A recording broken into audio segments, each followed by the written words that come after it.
Hello and welcome to the last of the standard level films from the atomic structure topic. This one deals with atomic line spectra and tries to explain why line spectra look the way they do. And not only that, it looks at what evidence they give us or gave us when we first saw them about the structure of an atom. So we'll look at what is meant by a line spectrum, or some people call this an emission spectrum, and we'll understand why the existence of line spectra provides evidence for one of the earlier models of the atom. Okay, here are two different spectra. One is a continuous spectrum, so this shows all the wavelengths in a particular range. This is the visible range, the colours that we can see. And then below it is a line spectrum. Now, the reason it's all black, well, not all black, but mainly black, is because it's trying to show that there is no light at all these black wavelengths. Okay, but what it's also showing, very importantly, is that there is light being emitted at certain very particular wavelengths, which correspond to colours. Okay. Now you might wonder, well, okay, that's all well and good, but what relevance has it got? Well, this was something that people observed when they heated up samples of particular gases, like hydrogen. That if they gave the gas a dose of energy, that afterwards, if they looked at the light coming from that gas, there would be great regions of darkness, so that is to say lots of wavelengths that wouldn't appear, but certain wavelengths would be being produced by the gas. Now, why might that be happening? Well, this was one of the questions that scientists then asked themselves when they were looking at developing a model of the atom. And they said to themselves, right, okay, well, if there are different energy levels in an atom that electrons can exist in, so energy level 1, 2, 3, or in other words, things that we sometimes call electron shells, then it's possible that an electron that had received some energy from heat, for example, and ended up in a shell that was higher than its usual shell, might fall back into its usual shell, or what we call relax back into the ground state. And if it did that, that energy that it had would have to go somewhere. And that could be emitted as a photon. And as we know from the last film about the electromagnetic spectrum, the photon's energy is related to the frequency of the light that we will emit. So in other words, when we look at a line spectrum, what we're seeing is a number of different frequencies of light that are being emitted by the atom, because perhaps there are different energy gaps between the energy levels, or the electron shells. Now, what's causing these spectral lines to occur? Well, there are excited electrons. Remember, the electrons get excited by the heat that we provide to the sample that we're studying. Okay. Electrons might fall back down into the ground state from their excited state. So, for example, on this diagram here is the first electron shell of a hydrogen atom. We might have promoted, using heat, we might have promoted or excited an electron into the 6th energy level. And when it falls back down, when it relaxes back into its ground state, it's going to emit light of a particular frequency, and that frequency is going to correspond to the size of the energy gap between those two energy levels. There'll be another emission as well, from 5 back to 1. There'll be one from 4 to 1, 3 to 1, and 2 to 1, and so on. Okay?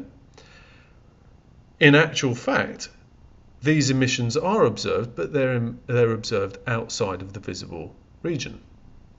These wavelengths are slightly longer than we can see, slightly shorter than we can see, and these occur in the ultraviolet region. They're called the Lyman series. So we would see, if we could see in the ultraviolet region, if we had special eyes that could see ultraviolet radiation, we'd see this line spectrum.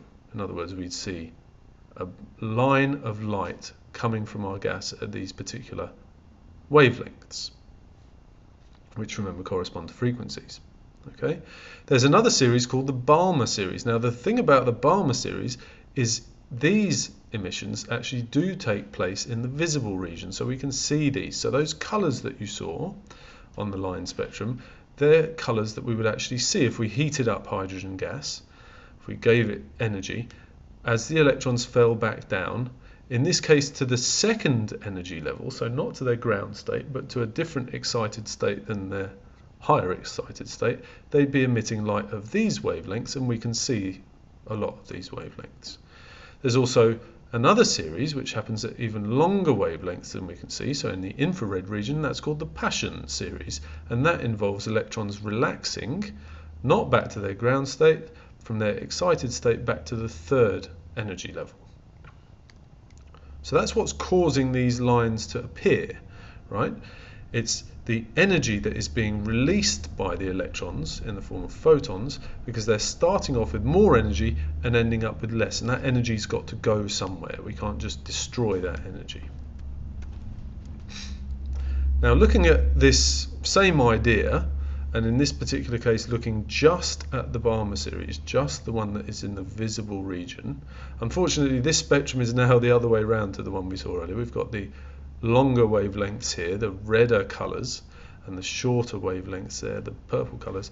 These are the colours that we actually see as a result of electrons falling back down from the 6th to the 2nd, from the 5th to the 2nd, from the 4th to the 2nd, and from the 3rd to the 2nd. And there'll be others as well, okay? But you can see that as this energy gap gets bigger, and the nice thing about this diagram is it shows these energy gaps slightly more to scale than the last one, which just had all the energy levels equally spaced.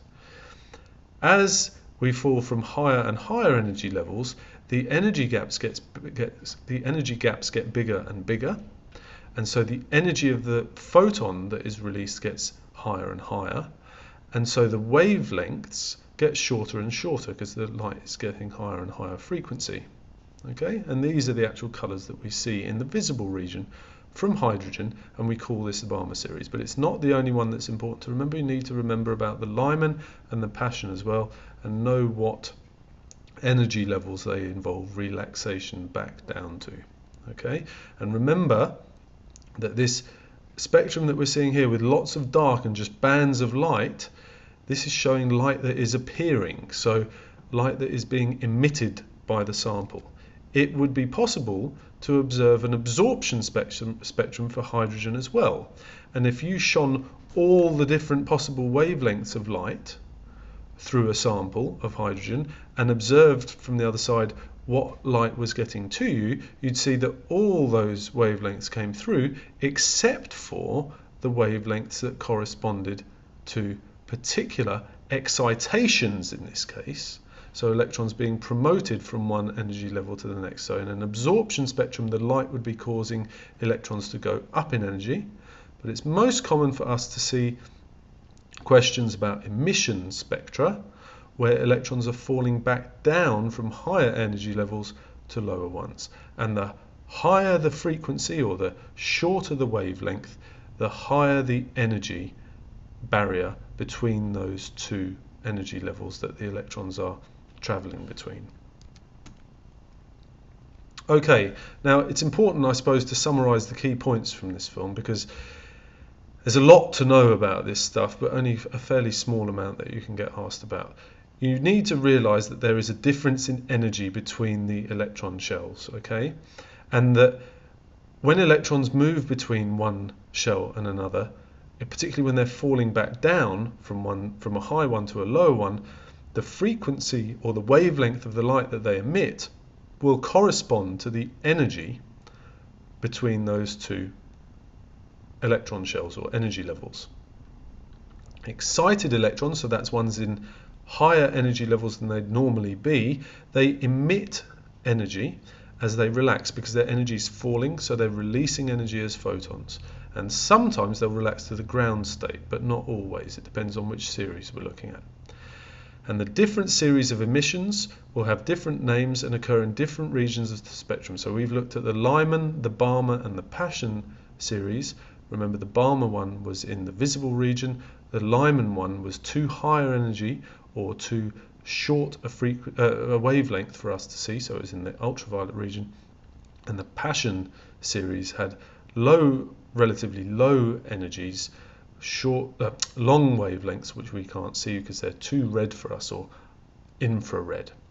Okay, so they're the key points really that we want to try and absorb from that film, and hopefully you understand what's meant by a line spectrum and why it's called an emission spectrum often, although you can get absorption spectra. They're not very commonly seen in the IB exam papers, and you'll understand why the existence of line spectra provide evidence for the Bohr model of the atom. So bear in mind that it was early on when we started seeing these spectra for the first time that we started coming up with theories for the fact, or the possibility, that electrons in atoms occupy certain energy levels which we call shells. As usual, very important, if you've got any questions or comments, I'd love to hear them. Either come and see me or put them on YouTube so that anyone else who watches the film can have the benefit of your insight.